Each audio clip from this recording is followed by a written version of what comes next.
So, do you think there are any differences between blogging and journalism? And if so, what are they?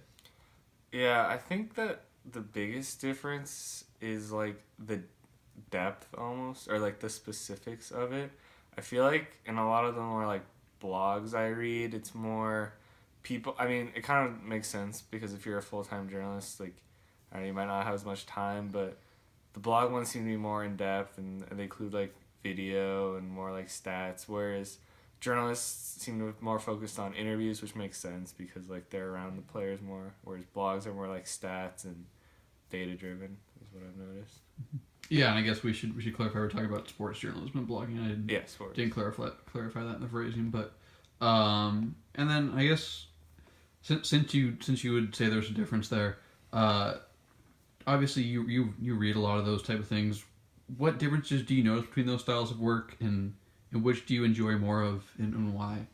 Um, the main differences I notice are like with the like just like the type of them or how it's structured. Usually, as I was saying, like blogs are like more specific, whereas journalists are more like covering a larger story or telling a different story. And what was the second part? Which one do I prefer? Yeah, which one do you find Um, yourself more drawn to and enjoying?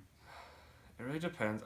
In general, I think I find myself just reading traditional journalism more, but there's definitely a different purpose to blogs. If I want to like learn more, like breakdown of like my favorite teams, I'll just read like an occasional journalist article, even if the subject matter is more broad. But like, I read blogs more just for like my specific teams that I follow. And then do you think that term journalism or journalist is it fluid? Can someone be both a journalist and a blogger depending on what exactly they're producing at that time? Yeah, I think it's kind of just. I think it's even changing now. Like, I feel like if you're willing to like put in the work to like write an article and like do all that research, that's similar to what journalists do. Like their traditional like work in a newspaper or work at like a big online company. Um, I feel like it's kind of a more fluid term, and even now you see in the sports world like people they write on like ESPN.com, which is like technically considered journalism, but it's also like online, so it's more of a blog. But so I feel like it's kind of fluid and they're usually different, but they can be like similar at the same time. Uh, do you think blogging can ever become a populated full time job? Obviously, it's grown a lot in the last few years or half decade or so in popularity. Do you think that's something that can be a viable opportunity for more than just a select group of people? Like as like your only job. Yeah, it's your only source of income. Uh, I think it could be, especially I've even noticed like with the Athletic, the website.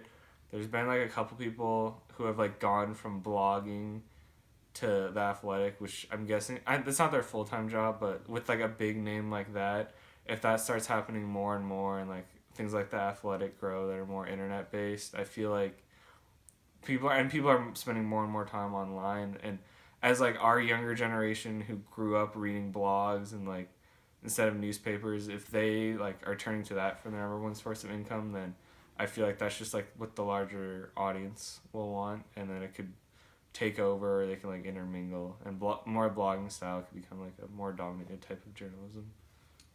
What what role do you think maybe financial security or income plays in the division between journalists and bloggers? Because I feel like in my experience I see a lot more people who consider themselves part time bloggers, but you don't see a lot of part time journalists. If that makes sense. Do you think there's any class issue there or any financial kind of division that opens up or closes off opportunities for people?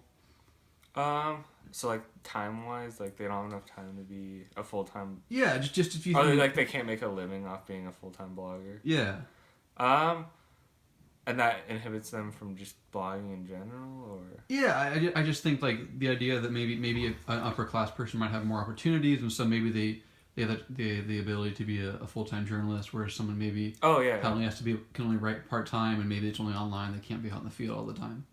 yeah, I definitely could see that, especially with like maybe education playing a role too. Like if you're like a journalist who has like sources through like a like you work for like a school paper and like you build up sources like with a lot of experience in the field, you would like be more able to like have it as your full-time job and career. Whereas if you're just kind of getting in through like a sports blog or any like blog site, you have another job and like you have to like it's hard to break in and like build up an audience and things like that to where you can like make it a sustainable career. All right. Thanks.